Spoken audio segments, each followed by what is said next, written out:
En mi familia hay una historia muy interesante de mi bisabuelo. A mí no me tocó conocerlo, por lo tanto no la escuché de él, pero mi papá y mis tíos sí.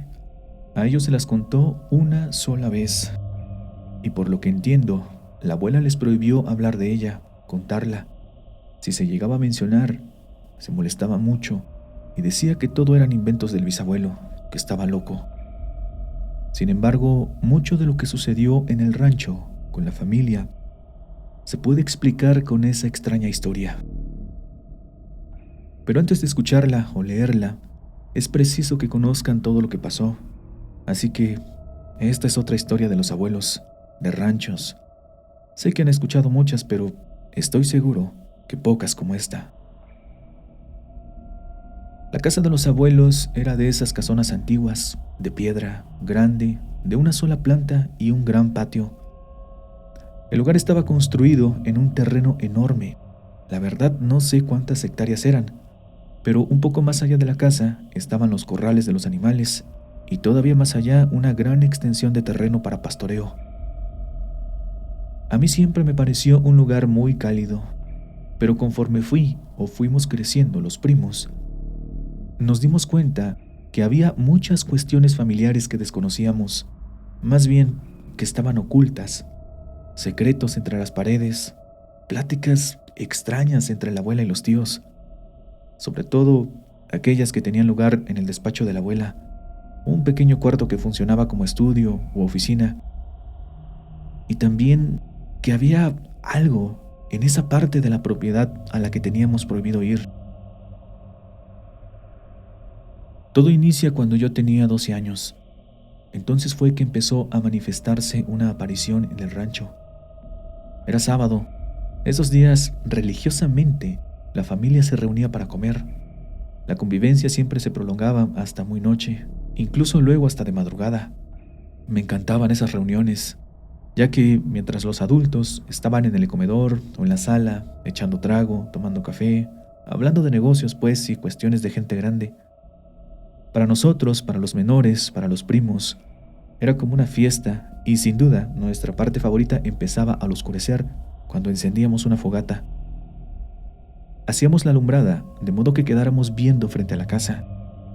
Nuestras pláticas eran de la escuela, de los amigos, de alguien que nos gustara o de alguien que nos cayera mal o bien. Pero también en esas pláticas fue donde empezamos a armar un rompecabezas, el de la familia. Cada uno de los primos en su casa había escuchado una parte, una pieza, algo que no entendía. Palabras como brujos, diablo, dinero maldito, las podíamos escuchar en las pláticas de los adultos, de nuestras familias. Ese día todos los primos estábamos sentados y de repente, Pancho, el mayor de todos, se paró y caminó un poco. Se quedó mirando fijamente hacia el oscuro, allá por los corrales. ¿Qué pasó, primo? ¿Qué estás viendo?, le preguntamos. Pero no fue necesario que nos contestara. Más allá de los corrales, donde estaba el camino que iba a dar hasta el arroyo, estaba alguien parado, una silueta perfectamente marcada y que hacía contraste con lo oscuro de la noche. Con la poca luz que llegaba de la casa y de nuestra alumbrada, pudimos notar que era un hombre, un señor grande. Usaba un sombrero ligeramente ladeado. Cuando lo vimos, una prima salió corriendo dando gritos hacia la casa. «¡Hey! ¿Quién es? ¿Qué se le ofrece?», dijo Pancho al momento que daba unos pasos hacia donde se encontraba aquel extraño. Pero no le contestaron. Parecía que nada más nos estaba mirando. En ese momento llegaron mis tíos, y para cuando regresamos la mirada al frente, aquella persona ya no estaba. Nadie vio hacia dónde se fue. Mis tíos se fueron rumbo al arroyo, siguiendo a una extraña figura que se veía a lo lejos cómo bajaba, cómo caminaba, pero nada más no le pudieron dar alcance. Por esos rumbos, por donde iba aquel extraño, estaba la parte del terreno que no se nos permitía pisar, al menos no los menores. A un lado del arroyo estaba una pequeña cabaña que había construido el bisabuelo. La excusa que nos habían dado era que había mucha víbora por allá y que una vez habían visto un león de montaña merodeando. Lo sé. Suena a esas cosas que inventan los adultos cuando no te quieren decir la verdad. No pudieron alcanzar a aquel señor, pero dijeron los tíos que seguro era una persona del pueblo de adelante. La gente tenía la costumbre de caminar entre los terrenos para llegar a su casa o a su tierra. Aunque eso ya no pasaba desde hace mucho, la abuela no le gustaba que nadie entrara a su propiedad y había reforzado toda la cerca perimetral. No obstante, hubo un detalle que mi tío Pepe hizo énfasis en preguntar, que si estábamos seguros en la manera en que aquel extraño usaba el sombrero de lado. Esa fue la primera vez que lo vimos, y después de esa noche, aquella aparición se empezó a ver por todo el rancho, por los corrales, por la casa de los abuelos, e incluso adentro, a plena luz del día. Quien se lo encontraba lo describía como un viejito de unos 70 u 80 años tal vez, pero fuerte, robusto. Algunas personas que le ayudaban a mis abuelos decían que en los alrededores del rancho también se lo encontraban, pero que no era un fantasma, que era una persona de verdad, que hasta lo saludaba. Buenos días o buenas tardes, dependiendo la hora en que lo vieran. Cuando más se intensificó esa presencia, pasó algo. Una noche mi papá salió corriendo para el rancho.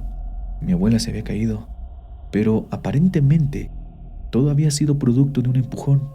Alguien se había metido a robar. Esa noche se hizo un alboroto. Llegaron los trabajadores, todos los tíos, y ya para cuando habían peinado toda la casa con arma en mano, también llegó la policía, pero no habían encontrado a nadie, ni rastro de alguien que se hubiera metido. Y con la fama que tenía mi abuela, no sé quién sería tan tonto como para intentar robar esa casa o atacarla. A causa de esa caída, la abuela se había raspado la cara y también se había dislocado el hombro derecho. No era de gravedad, pero era una persona mayor. La recuperación iba a ser difícil. De hecho, ya no sanó totalmente. También, y esto casi nadie lo supo, según la abuela, tenía una mano marcada en la espalda. Y digo según porque yo nunca la vi. Eran de esas tantas cosas que a nosotros no nos decían. Por esas fechas, no se hablaba de otra cosa en el rancho que no fuera el ataque a la abuela. Una vez escuché lo que les decía la persona que se quedaba en el rancho a los hermanos. No, patrones, nadie entra ni sale sin que sea visto. Yo no sé sus creencias, pero aquí dentro hay algo. Desde hace un tiempo parece que llegó una persona a su propiedad. Muchos lo han visto, dicen que es un señor grande. Lo han visto también dentro de la casa. No sé si me explique, pero no está vivo, pues. Mis tíos no le contestaron, se quedaron callados, nadie dijo nada. Esa aparición, conforme pasaba el tiempo, se veía más y más, y al mismo tiempo, muchos sucesos ocurrieron en la familia, todos con una connotación negativa. Parecía que traía desgracia. Los abuelos se enfermaban seguido, pleitos entre los hermanos, los negocios iban mal, también los animales se enfermaban, las tierras no daban lo de siempre. Entonces volvió a pasar algo con la abuela. La versión para todos fue que se cayó, y esto fue algo que la ató a una silla de ruedas. Todavía no se reponía del hombro cuando le pasó. Y escuché una discusión entre dos de mis tíos. Yo no sé qué chingaderas se traigan, especialmente tú, José, con mi mamá, con lo del dinero, con la historia del abuelo. Yo no sé qué tenga que ver con todo lo que está pasando, pero estoy seguro que por ahí va la cosa. Vámonos todos a la... Quemen todo. Si no es de nosotros, ¿para qué fregados estamos aquí? Le decía a mi tío Pepe, a mi tío José. Hay algo que seguramente ya habrá notado. No estoy mencionando a toda la familia. Una tía que desde los 17 años se casó y se fue de la casa de los abuelos. Después supe que había vivido una serie de cuestiones extrañas y prácticamente se fue huyendo. Ella casi, o más bien nunca iba al rancho. También otro tío que desde joven se fue a estudiar y solo se aparecía cuando necesitaba dinero. Tampoco menciono a mi papá. Él siempre adoptó una postura neutra. Él no se metía en discusiones ni nada. y tampoco menciono al abuelo. Él siempre se mantuvo al margen. Quien movía todo era la abuela. Ella era la del dinero, a quien le habían heredado el rancho, y mi abuelo era el que trabajaba. Él era una persona muy tranquila, de carácter apacible, a diferencia de la abuela, famosa por su carácter tan fuerte. También he de decirles que tuve que cambiar el nombre de las personas que aparecen en el relato, al menos los de la época actual. Los nombres de las personas en los eventos anteriores y que contaré después son totalmente reales. Desde que se empezó a aparecer aquel fantasma en el rancho, también una persona empezó a visitar a la abuela, un señor humilde de una comunidad cercana. Mi abuela siempre salía a recibirlo, no dejaba que nadie se le acercara, ni que lo saludaran. Siempre se iba directo al despacho, y supe que luego también iba por las noches, que caminaba por el rancho. Después a ese señor también lo empezó a acompañar un joven, que acerté que era su hijo. Uno de esos días que estaba de visita ese señor, llegó mi tío Pepe preguntando por su mamá, por la abuela, pero lo interceptó mi tío José, diciéndole que estaba ocupada y que no se debía molestar. ¿Ya están haciendo sus brujerías? Pues parece que ya no les funcionan, ¿eh? Brujerías, pero si no fuera por eso, a ti y a todos ya nos hubiera cargado la y no tendrías nada de lo que ahora tienes, contestó mi tío José casi gritando. Yo ya les dije que no lo quiero.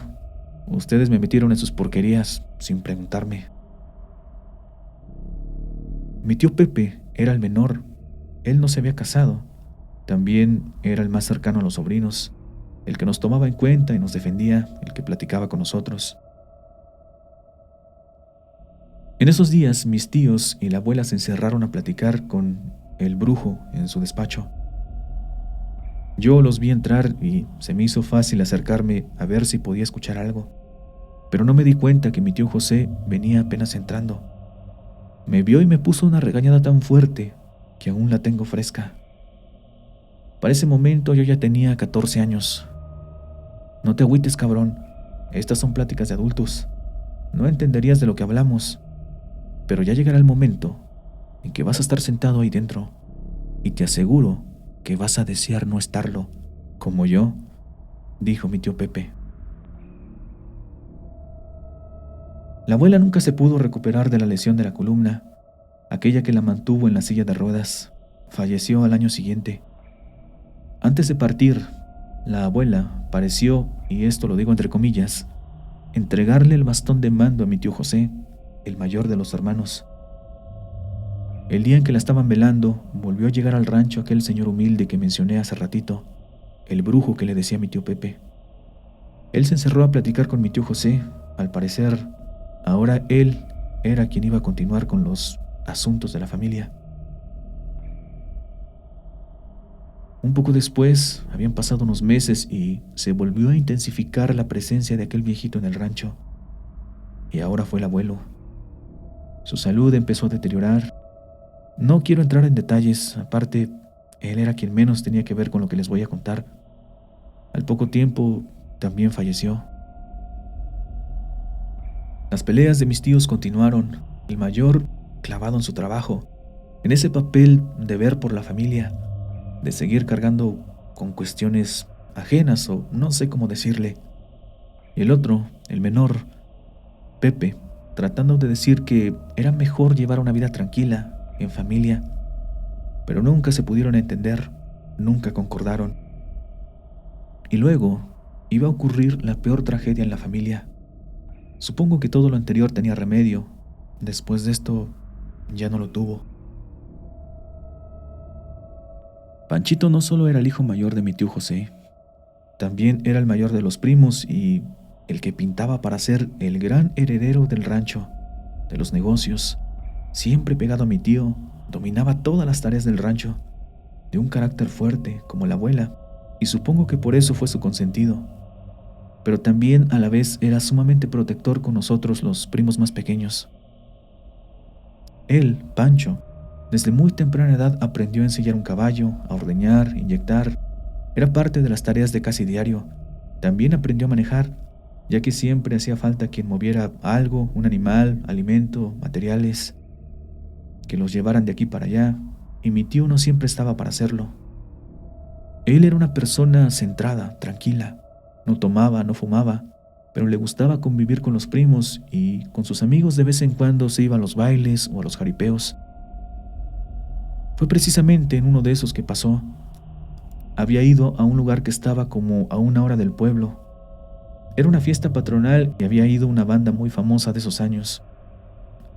Fue él, otro primo y 2 de sus amigos. Se llevó la camioneta nueva que había comprado su papá. Llegaron, disfrutaron. Los demás se tomaron unas cervezas, pero, insisto, Pancho no tomaba ni fumaba, y esa noche no fue la excepción. Solo anduvo bailando. Se salieron a eso de las 2:30 de la madrugada. Aún no terminaba el baile, pero él tenía que trabajar temprano. Cuando venía de regreso, no está claro cómo pasó. Creo que tampoco iba tan rápido. Él era muy prudente para manejar, pero el que venía en el otro carril no lo fue. Los impactó un vehículo de frente. Bueno, del lado de donde manejaba mi primo. Él, desgraciadamente, ahí falleció. Los otros salieron con heridas menores. Esta es la parte más difícil para mí del relato. Para mí aquí termina la historia. Para mí, ahí se rompió la familia. Después de eso ya nadie hablaba con nadie. Todos en silencio, callados. Esto no lo hubiera mencionado, de no ser por la famosa historia del bisabuelo. Y también porque me enteré de varias cosas que le sucedían a mi primo antes del accidente. Mucho tiempo después sus hermanos me contaron que mi primo decía que no dejaba de ver a un viejito, que lo seguía a todas partes, que varios de sus amigos le preguntaban que quién era la persona que luego andaba con él, pero nadie iba con él. Apenas se acabó la novena de mi primo y mi tío Pepe se fue del rancho. Lo último que supe fue que andaba por Monterrey, y de eso ya pasaron varios años. Pero hay 2 recuerdos que tengo claros de él. Lo que le dijo a mi tío José antes de irse, y que no voy a repetir sus palabras, pero lo culpaba de todo. Lo culpaba por seguir con las charlas de los abuelos, de la familia, de los pactos. Y la otra, porque cuando se despidió le pedí que me contara la tan mentada historia del bisabuelo. No, hombre, eso no me corresponde a mí, para eso tienes a tu papá. Ah, ¿y tú crees que mi papá me va a decir algo, tío? Ya sabes que él nada más hace lo que dice mi tío José. Bueno, pues, ¿qué más da? Ojalá y tú no sigas los pasos ni de tu padre, ni de tus demás tíos, ni de los abuelos. Esta historia, si tú la preguntas a la familia, te dirán que es falsa, que no es cierto, que el rancho se lo heredó su papá al bisabuelo, que tenía mucho dinero. Y así fue. El caso es que ese dinero no era de él. También tu abuela nos dejó muy en claro que la historia se debía de quedar de las paredes para adentro, pero en la intimidad de las pláticas, allá adentro del estudio, esa historia es más que una simple leyenda. Solo te la voy a contar para prevenirte, para que puedas pensarlo, y una vez que tengas voz y voto, seas consciente y no hagas lo que yo. No te esperes hasta que estés adentro para salirte. Lo mejor es no entrar. Esta es la historia del abuelo, de tu bisabuelo, tal y como nos la contó frente a tu abuela, mi mamá, su gran heredera.